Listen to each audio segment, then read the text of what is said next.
Meus cumprimentos.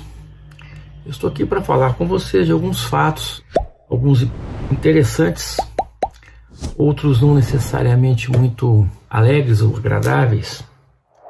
E vou começar do começo explicando uma coisa. Alguns anos atrás eu era juiz na comarca de Montes Claros e também professor na Unimonte, Universidade Estadual de Montes Claros. E eu lecionava lá Direito Comercial. Já tinha lecionado outras matérias, Direito Civil, Obrigações e Contratos. Então, me levaram uns textos e disseram que era de um filósofo. E eu fui ler esses textos e, eu fiquei surpreso com algumas coisas que eu vi lá no texto, algumas declarações, e pensei que era um personagem. Qual não foi meu espanto descobrir que não era, que era uma pessoa real. Tendo em vista o conteúdo dos textos, eu custei acreditar que eram realmente textos de um filósofo, mas a gente tem visto coisas deveras estranhas nesses tempos, né? Bom, recentemente este senhor esteve lá no Congresso da Magistratura. Eu já fiz um vídeo anterior falando sobre isso, não vou repetir esse conteúdo, por favor. Venham ver, sugiro que vejam o vídeo anterior. Agora, recentemente, ele disse que, depois ele falou, esse senhor que atende pelo nome de Pondé, ele disse, é Luiz Felipe Pondé, o nome dele, se não me engano. Se eu tiver dito o nome errado aqui, por favor, corrija. Eu sei que o sobrenome é Pondé. Eu tenho uma certa dificuldade de gravar nomes de pessoas que eu não admiro. Então, peço desculpas, mas parece que é Luiz Felipe Pondé. Ele disse que o problema do Brasil seriam os vitalícios, ou seja, aquelas pessoas que fazem concurso para a magistratura, porque a vitaliciedade é uma prerrogativa, uma das garantias da magistratura. Você faz concurso e tem uma carreira. Para ele o problema somos nós. Por isso que eu fiquei até surpreso de ver ele em um congresso da magistratura. Posteriormente, esse senhor falou nesse congresso que o problema é que as pessoas não se entendem, todos acham que estão certos e tudo isso deságua na magistratura. Eu já respondi isso num vídeo anterior, não vou voltar a isso. E, se for possível, eu sugiro que assistam o vídeo anterior. Finalmente, este senhor resolveu agora dizer que o problema do Brasil é o judiciário. O judiciário se envolve em questões políticas e que o judiciário, os ministros do Supremo aparecem, os juízes aparecem, etc. E tal. E cita a Inglaterra como exemplo.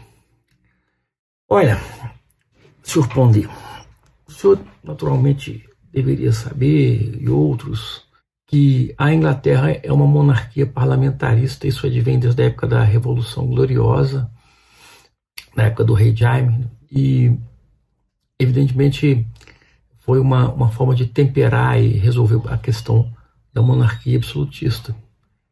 Então nós temos essa questão que surgiu e, na verdade, eles não seguem o modelo de Montesquieu, nem a França segue, porque existe uma resistência na Europa com relação à tripartidação de poderes.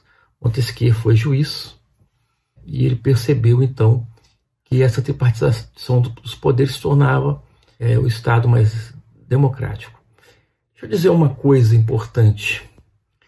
O Brasil é presidencialista. E o presidencialismo não é, como muito pensa, uma concentração de poderes no presidente. Mas o ponto principal é justamente a divisão dos poderes, a tripartição de poderes e esse sistema de equilíbrio, harmonia e o sistema de contrapesos, de pesos e contrapesos. Então a função do magistrado, do judiciário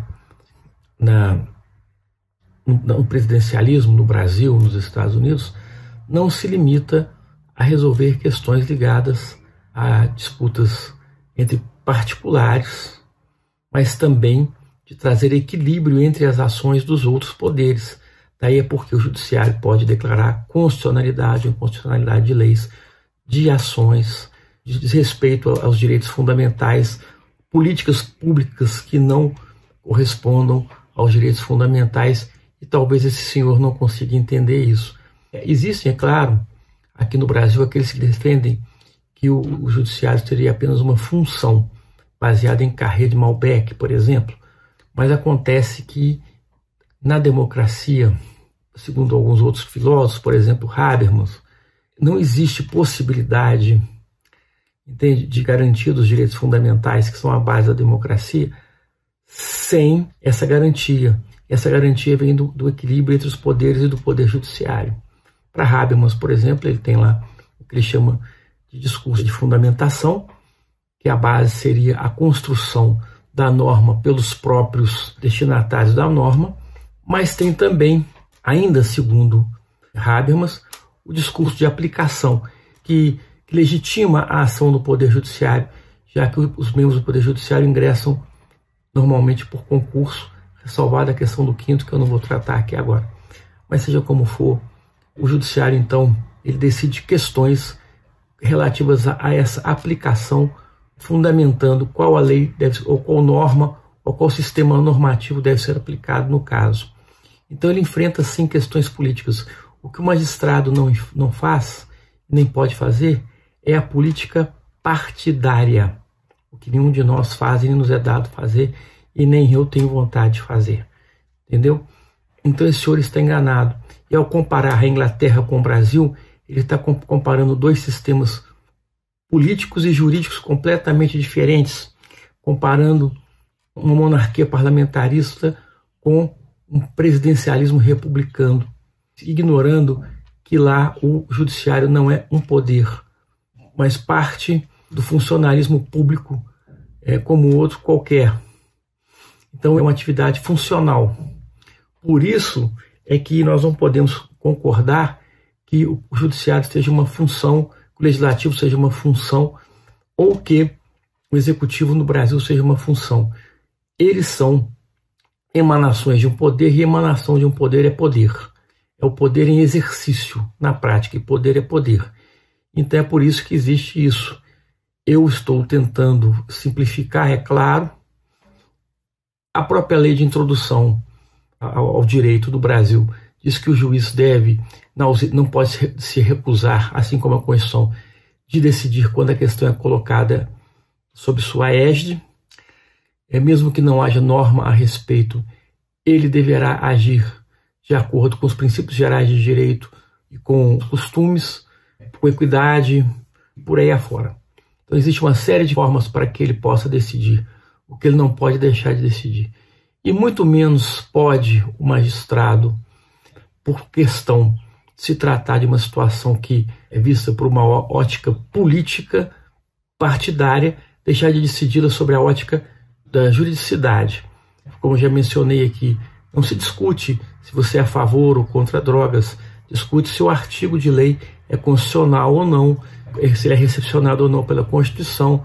Não se discute se é a favor ou não do aborto, discute-se as questões relativas à legislação, à normatização, à norma, ao princípio normativo, que se classifica como princípio e regras e máximas.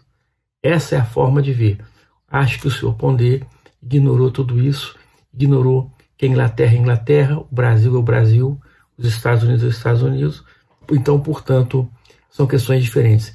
Ignorou também que, havendo esses sistemas diferentes, a expressão da atividade judiciária é completamente diferente também, e o alcance dela.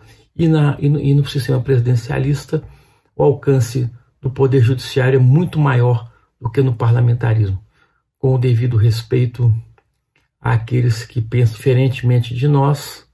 Eu estou aqui expondo essa situação, essa questão, assim como aqueles, por exemplo, que pensam que questões de direitos humanos são uma invasão na esfera da soberania nacional. Ora, quem estudou, conhece, e vem até de Hans Kelsen, que também era um internacionalista, não só como filósofo do direito, justo filósofo, sabe perfeitamente que as normas de direito internacional se baseiam no Pacta Sunt Servanda, e uma vez que efetuadas as convenções, e os direitos humanos são frutos das convenções internacionais, há que se exigir daqueles que são os estados convencionados que cumpram com a convenção assumida perante os demais estados ou os organismos internacionais. Então, falar em invasão quando você pactuou, né, livremente pactuou, é uma coisa completamente sem sentido. Chega a ser absurda. Se nós fôssemos pensar dessa maneira, jamais poderia ter havido a intervenção em alguns países ou em algumas ações em que haja violência contra o ser humano, desrespeito aos direitos humanos, campos de concentração, trabalho escravo, etc, etc, etc. O que nós temos que fazer é cumprir essas convenções, e é por isso que existem os controles de convencionalidade, que os magistrados internos podem agir, eles podem aplicar as convenções em face da legislação interna quando elas violam os direitos humanos. Então, tudo isso está no nosso direito, tudo isso está abarcado dentro da função judiciária, que é jurídico-política. O Estado democrático de direito é um Estado que se apoia na democracia, passando sempre pelo direito. E, portanto, é por isso que nós temos esse arcabouço garantista dentro das normas jurídicas. Esse vídeo acaba ficando um pouco mais longo, eu lamento, mas o disparate foi tanto que eu não pude deixar de falar e talvez tenha que voltar a falar. Eu agradeço a todos, peço que se inscrevam no canal, compartilhem com seus amigos e um grande abraço a todos e a todas.